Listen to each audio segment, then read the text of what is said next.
Hello மக்களே வணக்கம். எங்கள் கிராமத்தில் ரொம்பவே பழமையான பொன்னியம்மன் கோவில் கும்பாபிஷேகம் தாங்க நடந்தது. அதுதான் இந்த வீடியோவில் நீங்கள் பார்க்க போகிறீங்க.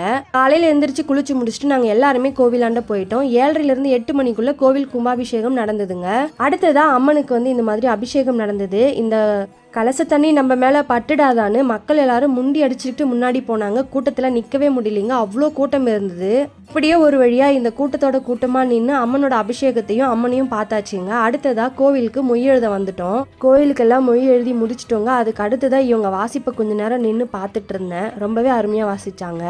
எங்கள் ஊர் ரொம்ப பெரிய ஊருன்னெலாம் சொல்ல முடியாதுங்க, ரொம்பவே சின்ன கிராமம் தான். ஆனால் இந்த சின்ன கிராமத்தில் இருக்கிற எல்லாரும் சேர்ந்து இந்த மாதிரி பழமையான கோயிலை புதுப்பிச்சு அதை பாதுகாக்கிறத நினைக்கும் போது ரொம்பவே சந்தோஷமாக இருந்தது. கூட்டத்தை பாருங்கள். ஞாயிற்றுக்கிழமை விடுமுறை நாள்ன்றதுனாலையும் இன்னைக்கு மகா சிவராத்திரின்றதுனாலையும் ரொம்ப லாங்கில் வேலை செய்கிறவங்க கூட இன்னைக்கு நம்ம கிராமத்துக்கு கும்பாபிஷேகத்தை பார்த்தாங்க. புதுப்பிச்ச கோயில் பார்க்க எவ்வளோ அழகாக இருக்குது பாருங்கள். இந்த கோயில் ரொம்பவே சின்னதாக தாங்க இருந்தது. இந்த அளவுக்கு பெருசாக கட்டி புதுப்பிச்சிருக்காங்க. அம்மனோட அபிஷேகம் பார்த்துட்டு கொஞ்ச நேரம் வெயிட் பண்ணிட்டு இருந்தாங்க. ஏன்னா அம்மன் அலங்காரம் பண்ணிட்டு இருந்தாங்க. அம்மனை அலங்காரம் பண்ணி முடிச்சதோட போயிட்டு அம்மனுக்கு இந்த மாதிரி கற்பூரம் ஏற்றி விழுந்து கும்பிட்டுட்டு அதுக்கப்புறம் அம்மனை போய் பார்த்துட்டு கிளம்பலாம் அப்படின்னு சொல்லி மறுபடியும் கோயிலுக்குள்ளே போனோம்.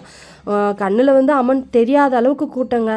மூலஸ்தானமே எங்களுக்கு தெரியல. ரொம்ப நேரம் வெயிட் பண்ணி கடைசியாக தான் எங்களால் அம்மனை பார்க்க முடிஞ்சது. இந்த சாமி ரொம்பவே சக்தி வாய்ந்த சாமிங்க. உங்களோட குறைகள் எல்லாத்தையும் நினச்சி கண்டிப்பாக வேண்டிக்கோங்க. நீங்கள் நினைக்கிறது எல்லாமே நடக்கும். அம்மனோட அலங்காரம் முடிஞ்சு மூலஸ்தானத்தில் அம்மன் எவ்வளோ அழகாக இருக்காங்க பாருங்கள். கண் குளிர அம்மனை பார்த்து எங்கள் வேண்டுதலை வச்சுட்டு அதுக்கப்புறம் நாங்கள் வீட்டுக்கு கிளம்பி வந்தோங்க. இந்த கும்பாபிஷேகத்தில் எங்கள் ஊரில் இருக்கிற இளைஞர்கள் எல்லாம் சேர்ந்து இங்கே கும்பாபிஷேகத்துக்கு வரவங்களுக்கு பார்த்திங்கன்னா அன்னதானம் போட்டிருந்தாங்க. அதுவும் வாழை இலை போட்டு சாப்பாடு பரிமாறி இருந்தாங்க. சாப்பாடு ரொம்பவே நல்லா இருந்தது. ரொம்ப கூட்டமாக இருந்ததுனால ரொம்ப நேரம் வெயிட் பண்ணி தான் சாப்பிட்ற மாதிரி இருந்ததுங்க. நாங்கள் வெயிட் பண்ணி அதுக்கப்புறம் எங்களுக்கு ஒரு சீட்டு கிடச்சிது. அதில் போய் சாப்பிட்டுட்டு வந்தோம்.